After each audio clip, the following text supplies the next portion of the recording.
All right, welcome everyone. Thank you for coming. For some of you, most of you know that I'm Mark Van Wagner, and that along with Tonya Pulfer, we run this gallery, Marquee Projects, for some of those who are joining us live via Instagram. We've had this gallery for almost 7 years. The exhibition that is before us is titled From Life, and it opened April 22nd. Many of you have seen this exhibition and studied the show that is before you, and so we're here to gather further insight into the exhibition, and therefore I've asked Gary Schneider to talk about his work with us today. Before we dive into the questions, I'd just like to give a little background about Gary, and so I'm going to read his biography, a short version of it. So Gary was born in South Africa. He's a photographer whose early practices in painting, performance, and film remain integral to his exploration of portraiture. He strives to marry art and science, identity and obscurity, figuration and abstraction, the carnal and the spiritual. He received the BFA from Michaelis School of Fine Art in Cape Town, South Africa, and an MFA from Pratt Institute here in Brooklyn, New York. Schneider's solo institutional exhibitions include the Musée Lalissé, Lausanne, Switzerland, Artist Space, New York City, the Contemporary Museum, Honolulu, the International Center of Photography, New York City, the Museum of Photographic Art, San Diego, Harvard Art Museums, Cambridge, Massachusetts, and the Reykjavik Art Museum in Iceland. He received an Einstein Award from Life magazine and a National Endowment for the Arts grant, and a Lou Staumann Award and a Guggenheim Fellowship.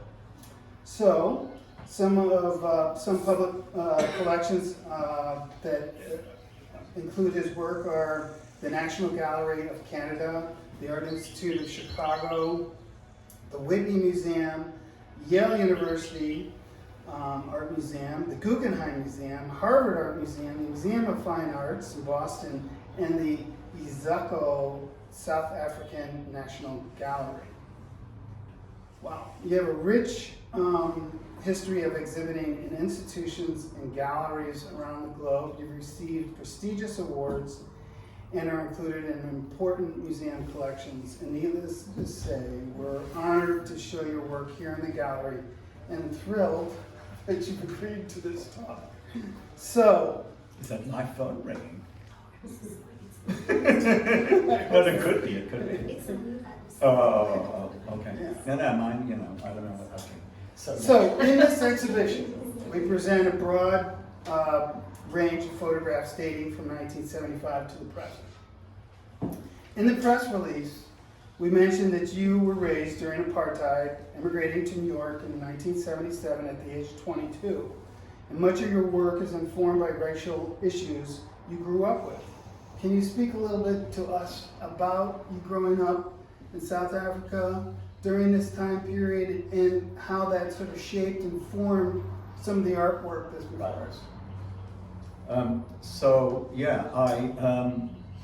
was born in 1954, and you said I left there in 77 at the age of 22. So all of my development as a young person was during apartheid, and actually at the beginning of the revolution as well. I mean, that was the period that I was in art school. So I only really, I'm Jewish, I'm gay, I'm white, and I went to a Jewish day school, so a private school where everybody was privileged. So it was at the point that and of course with apartheid, there was all of this control of the media, censorship of books, sort of like what's happening in Florida right now. It was a really tough thing all of a sudden to discover. And I have a little story about how I discovered my sexual identity and race issues and how they kind of collided.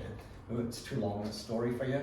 But I left because my work is not particularly political. except in retrospect, I realized that rather than it being, directly political, it's informed by race issues, all of it. So, yeah. I mean, So you decided at that point, you went to school there. Right. You got your BFA, or what's considered equal to Yeah. our BFA system, and all of a sudden your eyes are gearing towards New York. Well, what I discovered was Vito Acconci and the sort of late 60s, early 70s performance poets, right? So that's why I came. So it was like Yvonne Rainer, Richard Foreman, Vito Acconci. It was rife with that. By the time I arrived in 75, I started coming here in 75, it was over. 75 was in a funny way the beginning of the 80s.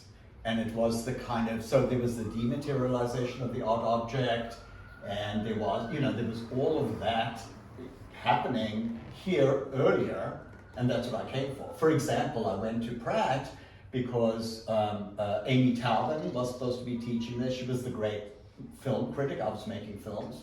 And Babette Mangold was teaching production. And when I arrived here, both of them had left. So they still were on the, they were on the Right. On the roster, but they were no longer there. So the world was really changing. But I felt committed to this place, to coming here. Well, it's a good time yeah. to maybe segue into that triptych back there, or the Yeah. individual pieces, because that's from So 1975. what I'm going to do is, this is a book of those, and I made that in 1975 as to storyboard a film, and then realized I was much more interested in the images themselves, and that got published by One Star Press several years ago. And unfortunately, I don't have it here I don't have this copy because it's they do like this on-demand limited edition cheapo book. So these were stills for can you No, reiterate that? I was storyboarding for a movie, and how I storyboarded in those days, I always made photographs, right? Mm-hmm. It sort of taught me how to expose film, it sort of taught me, and I used it to storyboard films. So I would do stills to check out framing for films. Yeah. Now these are very abstract close-up areas of the body. Right. How did you arrive at that? Well, there was, I don't know how aware I was of Pannoni, but there was the amazing group of artists in the 60s coming out of Italy, the Otto Bavera people, and Pannoni did these close-up images of his body as well. They look very different from that because his are really documents and mine are abstractions. So that is really what my work is. It's always abstracted in some way. Right. Yeah. And so I like to include those because of the book, and also because they were discovered by Debbie Cow for my 2004 exhibition at Harvard. I had a solo show there, and she insisted on including them. Yeah. Wonderful. And so it's great.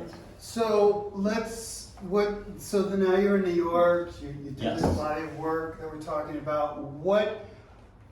Maybe what we should talk about here is, before we dive into all the work, is we got this title From Life, that you titled the exhibition from. And then you and I were talking Can I tell about... you where I got it from? Yeah, please. I was saving it. Okay, Julia Margaret Cameron, who's one of my godheads, right? And she's really like my mentor as a portrait artist and as a person, as an artist, like how she dealt with. She's mid-19th century. She's very early. She used large plate and they're very long exposures. But on every single print, she signed it and said "From Life." She quotes from life on every print. So I just borrowed that from her.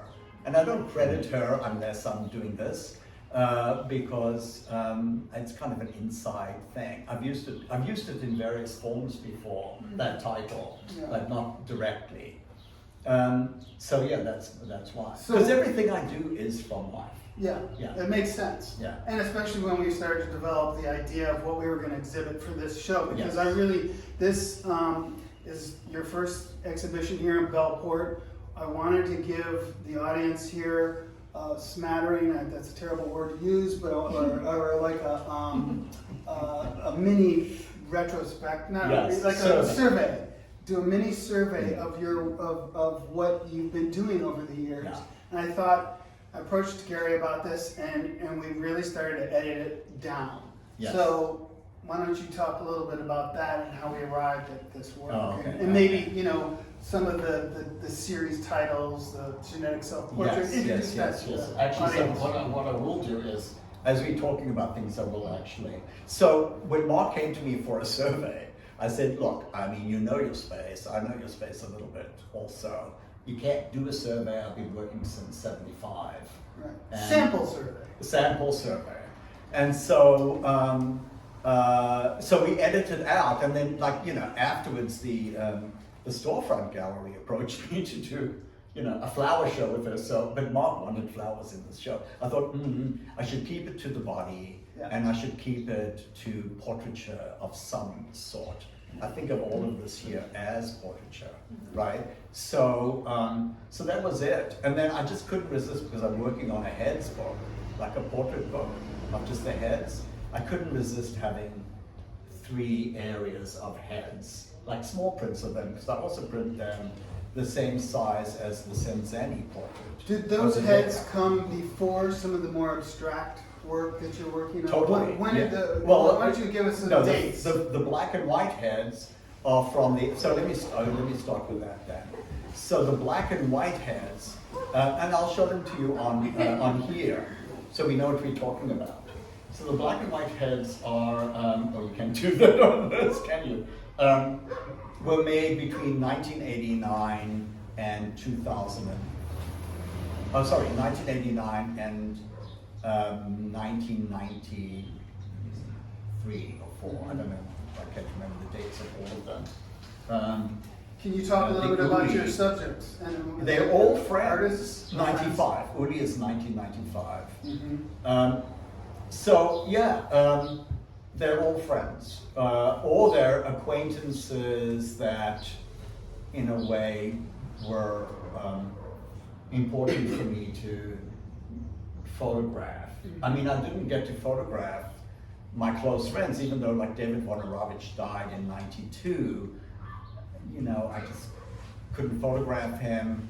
So I regret. So I kind of make sure that I keep up. Yeah. In some way. It looks like right? you got quite a nice collection of artists over here on this. On Yeah. this. So yeah, so 2 of them are students of mine, actually. So there's the late color, the new color are these, and there's one in the back. And so, so maybe I can make that brighter. Yeah. So yeah, this is Alex. He was a student. I'm actually too dyslexic to do the. Oh, there we go. Okay. Yeah, Alex is an artist, and he was a grad student of mine at Rutgers in New Jersey.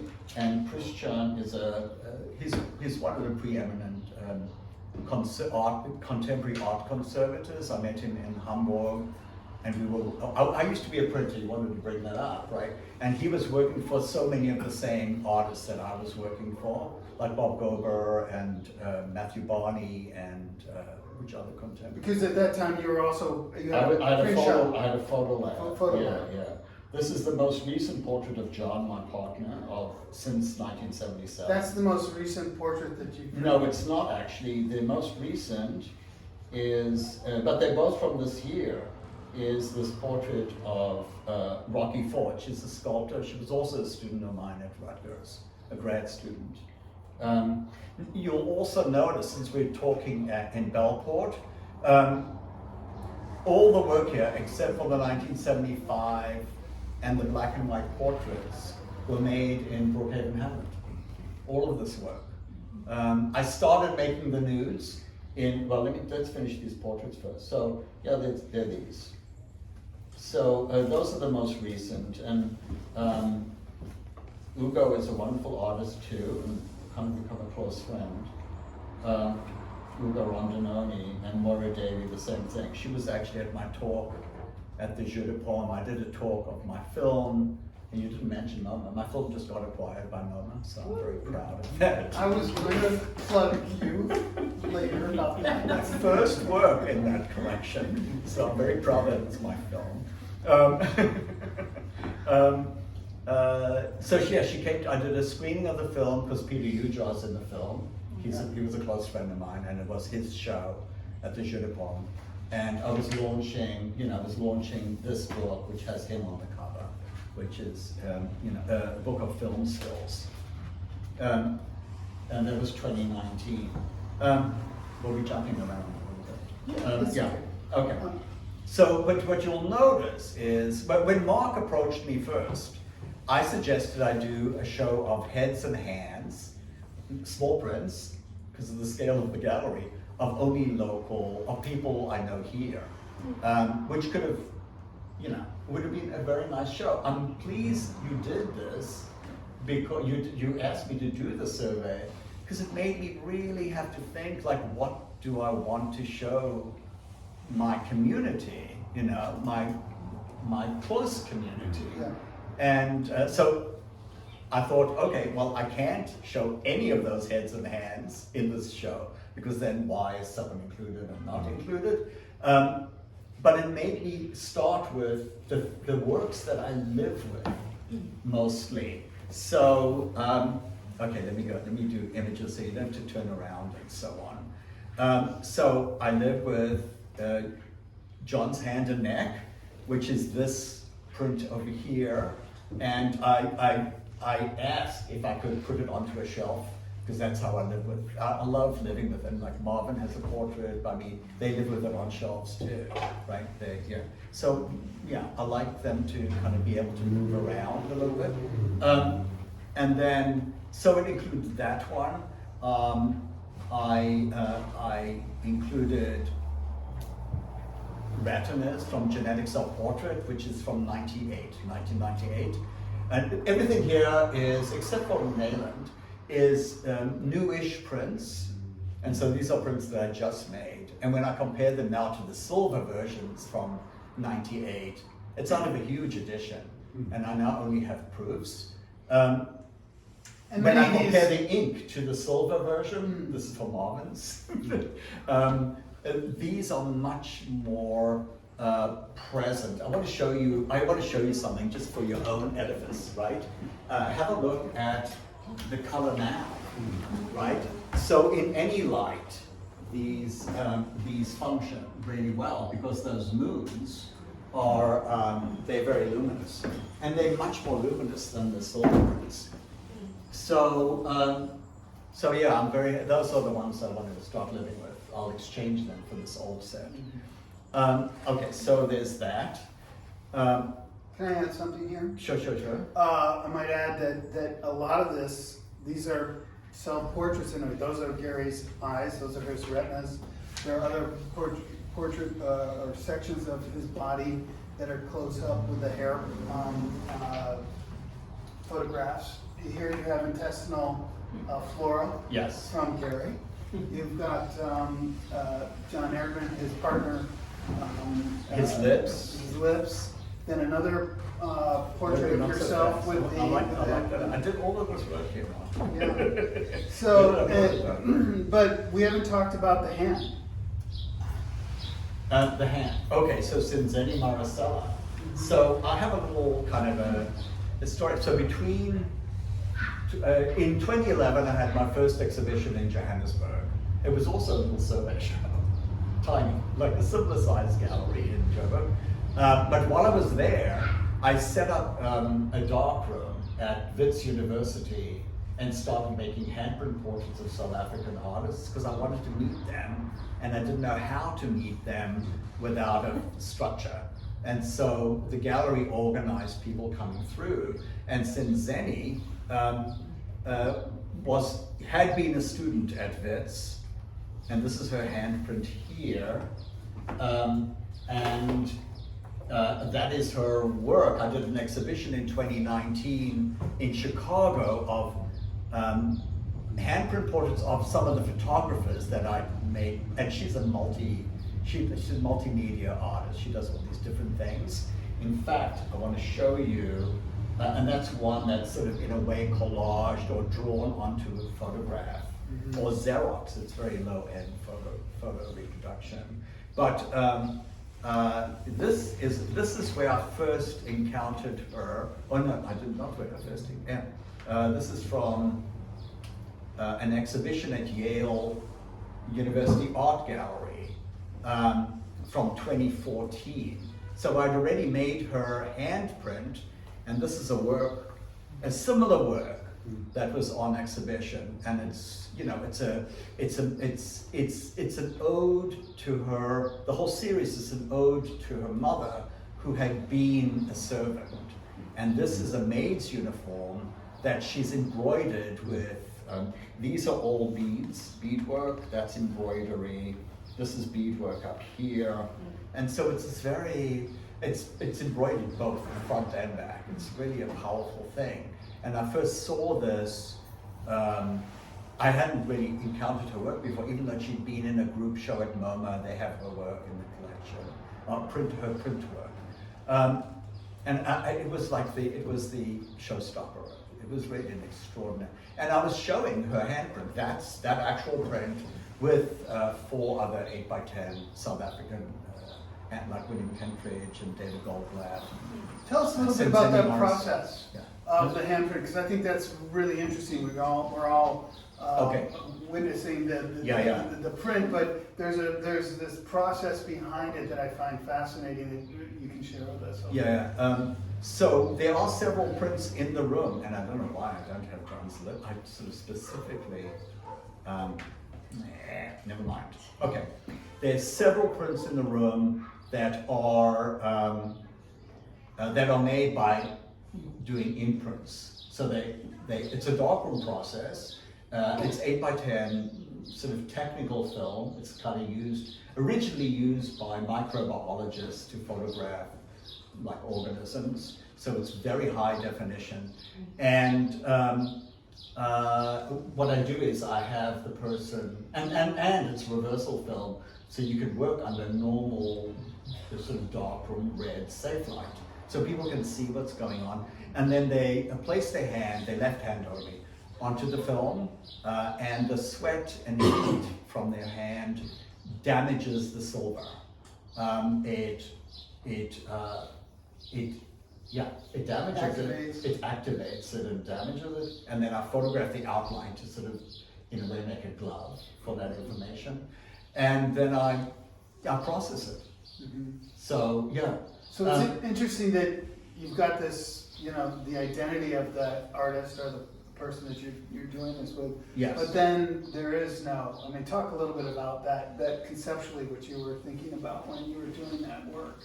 I think of these hands as more intimate than a portrait. There's way less intervention on my part. Do you know what I mean? It's like really I have a great story. It's up to the person to be reacting with the film. Does that make sense in any way? Sure. So even though it's a fun thing because it's in the dark room, they get to watch it being processed, all that stuff, unless they bring, because I think of them as energy grants. They're about the anxiety of making it, they're about how much they love me, they're about, so on and so on. In Johannesburg, there was one artist who was really busy, and I had to set up a dark room in his powder room. Right, in his studio. Are we running out of time already? No, we're doing okay. And he kept me waiting forever while he was talking to someone, and it was cold there, and the temperature of the chemistry kept shifting, and I'm not so good after I've done all my tests. I'm not so good at adjusting to the changing chemistry. The film is incredibly sensitive to temperature. So I got to make his handprint, and then I looked at it, and it was like incredibly thin. Now thin means it looks like there's very little information on the film. And so I said to him, can we make another one? And he looked at me in shock, because in Johannesburg, because it's so dry, the imprint was taking up to 30 minutes someone, sort of, you know. And during that time, he was telling me about his son, who's a photographer. He was so excited to be doing it, but he was so angry to be doing it again. I made the next one. I have the outline of the hand. There's literally nothing on the film. Like, not even, he didn't sweat or he did nothing. There was like no energy at all. It was weird. He had retreated from me, right? So, you know, it's kind of, I really think because of them as, here's, I'm sorry, that they're all quite different, right? they're all like, you know, and he actually said to me, because he travels a lot, and he said, oh, you know, we have to be fingerprinted when we come into New York now. And I said, well, these are different. They are actually forensic, but I don't think they can actually be used. Yeah, look at that one, for example. Right. They're all really different from each other. Yeah. Look at mine on the cover. Those are my hands from Genetics of Portrait, right? Mm-hmm. So, you know, I'm very sweaty. In fact, on the outside of this wall is the thing that I never don't live with, is the self-portrait imprint. And when I tried to make it of John, because I thought, oh, I'll start making heads, because it's a profile, sort of like the Mask of Agamemnon, I think. But when I started making this one, and it was very easy because I'm even wet now. So I tried to do it on John because I try everything on John. He's like the first, right? I experiment on him to see if it's going to work, right? So he doesn't sweat. It was really a problem. And then he said to me, I got very upset about it, because it meant that I didn't have a body of work, right? It's like just this, you know, singular object, right? It's one singular piece. But he came to me with a story from the New York Times where this robber was, and I'm forgetting, he should be here because he kind of cleans up my stories for me. This robber was apprehended because he had, when he was leaving the bank, he bumped into the glass doors. He like smacked into the back door and left a lip print. And so we made his lip print. That's how we made his lip print. And so it's made in exactly the same way, except that you had to lick his lips to get that image. So yeah. So did you put your face on the negative? No, actually what I did for this is, I tried everything. I have like 1 million negatives that are sort of discarded, you know, mistakes. I had to wrap the film around on my face. And because it's 8x10, so I had to choose. I couldn't, you know, in a way this is So you borrowed. did do an impression though on the film. Yes, it is. It's sort of like Jasper Johnson's Studies for Skin, where he greased his face and hands. I mean, I used to be a very big, I still am, Jasper Johns influenced person. He greased his face, he put his hands down, and he put his head down like so, he did like a thing, and then he blew charcoal over it. And it's the most glorious thing, it's really beautiful. So yeah, imprints, you know, handprints, they're 60,000 years old. You know, the handprints in all these ancient caves. There's a new one that's the most ancient, just outside of Cape Town now that they discovered, that has handprints in there. They're usually blown pigment over the outline of the hand, but there's some that actually are imprints as well. Yeah. So let's move on to the full portrait nudes, Okay. and how that process is. Well, this is a late one. It's kind of a benevolent one. Can you tell us a little bit At about that point, the I was teaching for him. Oh. Nayland Blake, he's a wonderful artist as well. He was hired by ICP when they became a grad school in collaboration with BARD. It's called ICP BARD. And in the first year, he hired me to teach a seminar. And so I got very close to Nayland. And at this point, he does performance work, he does installation, everything. At this point, he was doing performances where his partner was force-feeding him. So he was quite big. He lost some of that weight later because he had to, for health reasons. So much for the for the Instagram people doing images. So to talk to us, That's probably not working. so talk to us about this Yeah. process and how this is completed. Okay, so around the corner there are other ads that are colored. The first color that I did, and so they start in '99 and they go through 2006, I think. And I started making those because I was promised by this Henry Wilhelm. I don't know if anyone knows him. His color permanence institute. That within a couple of years there would be a pigment printer. Before that there was. Okay, I can go directly to that, shall I? Yes. So I make my heads by using a small. The person's lying down under my 8x10 camera, and I use in the dark.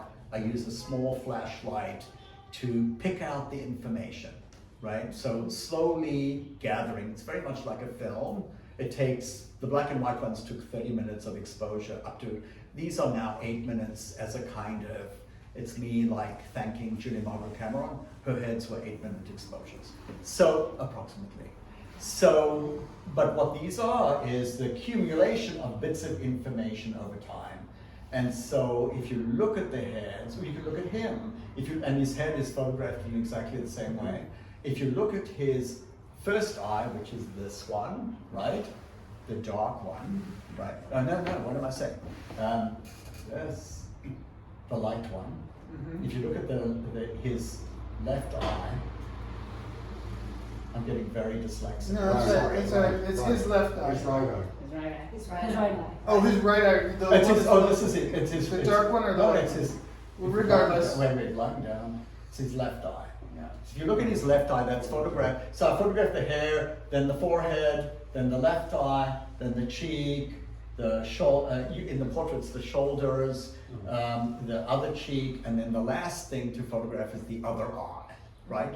So the two eyes are very different. The one is kind of nervous and looking out at the camera because the only direction I give is that you find the lens and locate the lens and gaze towards it. And if someone's looking very hard at it, I kind of stop the light and I say, look, let's relax, and I start over, right? So there is a huge difference between the two eyes. But by the time I made these, which started just after 9/11, I photographed John. I exhibited it once in Guernsey, of all places, right? It's too scary looking, It was, we were still in the city, and I was photographing there as well. But no, Nathan's late. Some of them look, the one that Mark wanted to exhibit is of a woman, and it's early, it's from 2002. And she looks like she's just been unearthed. It's a really powerful thing. But I thought Nathan in this show would be great because he's so benevolent. Nathan's they. Sorry, Nathan. My apologies. Yeah, Nathan's they. They're very benevolent in that portrait, so I thought that could be nice to greet people. Yeah. That's a long time ago. That's over 20 years ago. I'm much older. I don't think I have the physical capability of the full hour that it takes to expose and nude. Because they're lying on their back and They the do camera's exactly above. like, yes. Yeah. And I have a special lens that's... Are you moving the camera or is it No, fixed? no, the camera station, the camera is the witness. Yeah. And it's kind of tracing my activity. And you don't see me because I'm moving, but the light activity is the story. Yes, the story. It seems like it's a very intimate process. They are. I mean, because you're actually actively Yes. lighting, Yes. revealing. Yes. So for example, if you look at the book, there's certain men that have erections, and I always photograph the genitalia last on both genders, like any gender. I could never be a teacher today. Oh my gosh. Any gender people. I can hardly speak English. That's like, give me a break. Okay, so, shit. So I always photograph the genitalia last. And if someone had it, some people when they get naked just get an erection, right? They just, they just do, because they're being looked at or whatever, right? So a friend explained that to me, who had an erection. And so when I got to, if someone had that, you see, I could take breaks during the process. So maybe I could make these portraits now, because I could take 2 hours to do it, right? Mm-hmm. I could just have a break, stretch, they just lying there quietly enjoying I have to keep them awake. I have to keep the person awake. So if they did, I would take a break and I'd say, look, you have an erection. If you want that to be in the photograph, that's your choice. They could talk at this point, right? Because I'd finished their face. So we'd have a negotiation about it. We'd have a negotiation about it. Because in a weird way, the way in which they're installed, the center of the image is right there for you as the audience, and especially in this place, coming up the stairs and so on. So, speaking of breaks. Oh, that was like a long thing. Yep. Sorry. Questions? Gary, Yes. I wanted to note something that I have, Dorothy and I have both. We have both handprints of both of us and Yes. faces. And And you also have retinas. And I have retina. And you have mass. And I have it's Gary Schneider. Right. But it's interesting that the handprints are incredibly indicative, revelatory, I would say, of the personality. Yes. More than the heads. Yes. Dorothy's hands, Dorothy's half my size, and her hands are very delicate, and the light is very graceful and fluid. Mine are much more, kind of clumpy, and that's not just that the hand is bigger, but the somehow the pattern of light comes out as a completely different, character. It's uncanny. It's more so than the heads. You opened a watchword. Okay, you opened a very interesting. It's uncanny. Subject for me. Yeah. Because all of my work is very private, right? Yeah. But the difference between the hands and the heads is the hands come directly out of a history of science, right? They come directly out of science, and the heads are negotiation. The heads and the nudes are a very, very private negotiation that we have during the process. So with the hands, I'm setting it up as I'm giving it to you to do with as you wish. You could have an assistant do the hands. No, because More I so judge than them. the heads. Look at that story I told you about the artist in Joburg, right? I judge them. They're like, they tell me a lot about what you think about me, right? The heads tell me much more, but they're much more abstract because I'm doing all of that work, right? And then when I finish doing with the hands too, I do a lot of work post-production with all of my work I do. There's like a lot of work done in this thing and in the printing, like a lot. But with the head, it's even more. It's like even more interpretation of what I'm seeing. So, for example, Dorothy's head is so her. I mean, it's so totally her. She moved. Well, most people do move. You made a whole thing that, you worked so hard about staying steady, right? I tell people you're in a resting position. There's no need to move. That's a choice. You made a choice to make yourself, some of them are yours is not as steady as you think it is. There's some of them that are too steady, so they look like snapshots. Do you know what I mean? They look like headshots. So then they don't really work. They're not making it into the book. For example, Dorothy I use a lot. She would definitely have made it into this show if I could. I mean, because it shows me so much about how she animates herself, She's very animated, and so all the distortions are very, they're very. I mean, do I have time to? Are we kind of? I thought we'd get another question or two in. Okay. Would you put these side by side with Andy Warhol's stills? You had the films of portraits. Oh, okay. I want to show you a portrait, and then maybe this will actually explain it.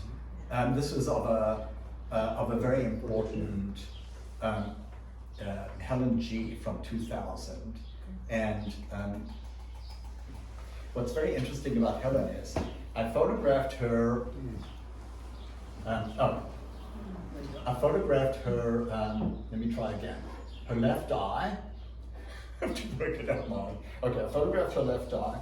And then, I photographed all of that, photographed her left eye, and by the time we got here, she had been recovering from pneumonia, and she started coughing. And so we took a break, but when I got back to her, and this is apropos, like this is in relation to Dorothy's, when I got to this eye, she was relocated in space, so even though it looks like it's, cubist, I think of them more as sort of Francis Bacon, actually. But even though it's sort of cubist, it's really about the performance, my performance and their performance, right? Yeah, it's really about performance. Because he said in the beginning, I'm like obsessed with performance, like what it all means. When you're there you're being photographed, you're not thinking of performing, you're thinking of trying not to move. Well, that was you. Some people just relax. Well, I mean, I was relaxed, but I was also trying to relax. When you relax. Marvin, I promise you, I'll look at your portrait with you. You're making it into the book. Okay. I'll look at your portrait with you, and I'll show you where you move. Do you know what I mean? There's this involuntary movement. In fact, I do have to tell people not to, when I'm talking, because I'm a little animated as a human being. Sorry. When I'm counting the light. Each thing is a different amount of light. So, when I'm doing it, I'm talking to the person. I tell them to lick their lips, their eye. They have to relax, blink your eye to relax it, all that stuff. But usually people answer, and if you answer, you move. And so I have to go through this whole thing before, like, don't be inside of yourself, don't answer me, do a whole thing, like a setup, Who wants to be the next victim? Oh my God! Wow. Have you ever done a head portrait with an audience? No, but does anybody know Zanelli Bukholi's work? Oh, she's the most incredible photographer and activist, major activist. Oh, they're a major activist.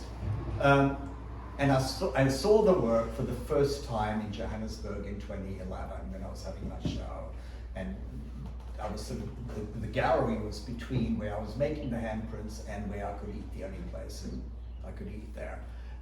Sort of healthy. I was bowled over by the work. No one had seen it in this country yet, her work, right? She's now a huge superstar. But I said, I'm not leaving this country before I've made this person's handprint. And she was busy, she wasn't in the country. She was already really kind of international.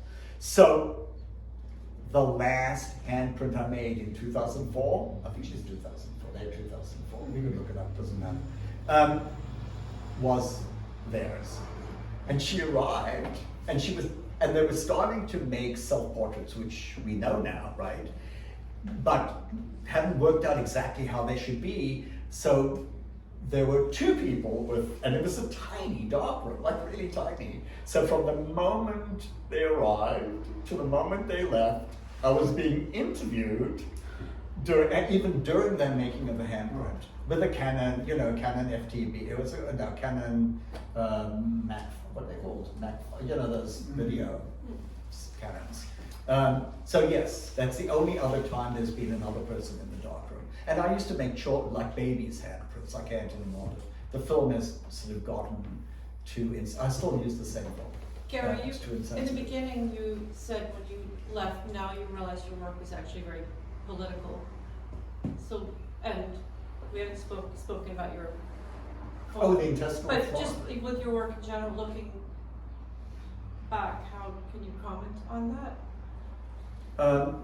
Because I try really hard, even when I'm making photographs of faces, to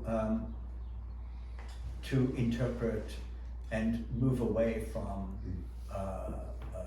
race. So even though, yes, there's a photograph of Rocky, and yes, she's African American, yes, you can see that, I've kind of played with the color and played with the distortion of that to,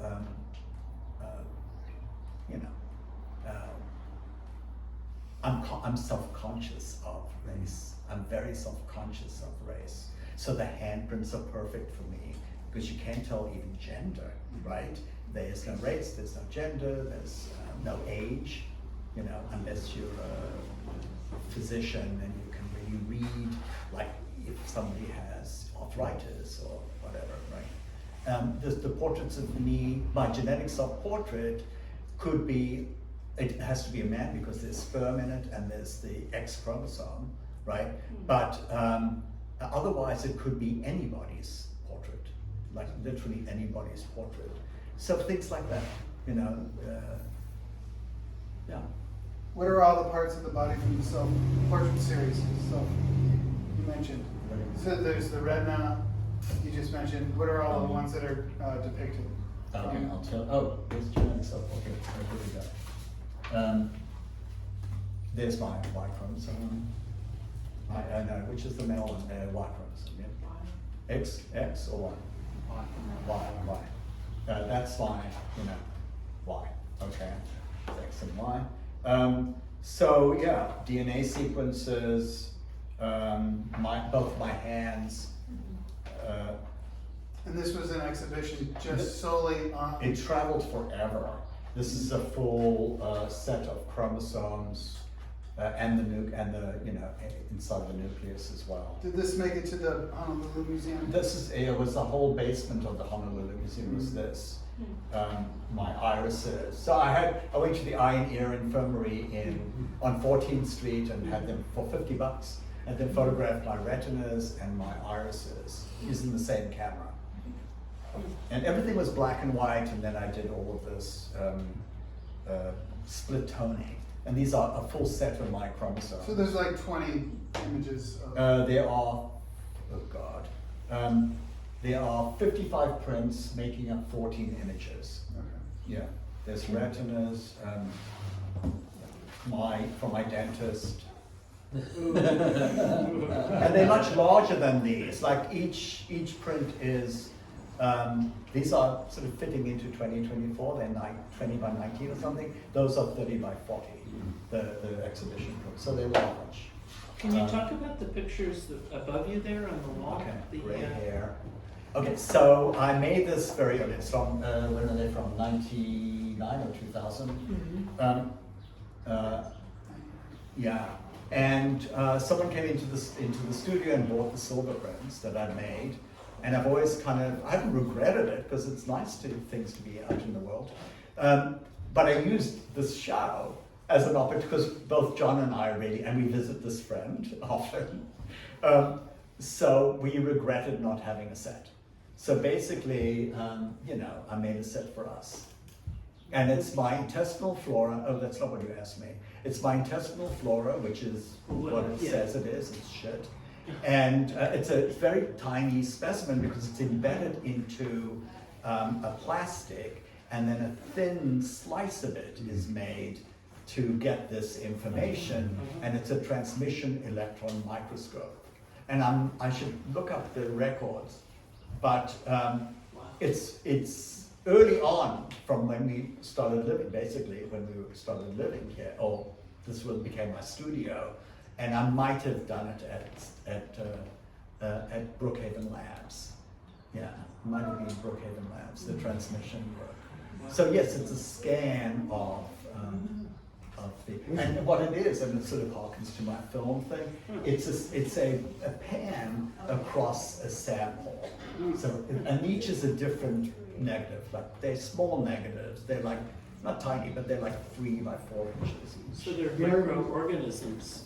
Oh, it's very micro, this is a huge enlargement. This is hard to get the medical profession and people, technicians and so forth to collaborate with you on all of these the genetic self-portrait, or I guess it was buried, or were they? Well, it's a long story, and actually the collector is now dead, so I can sort of tell the story.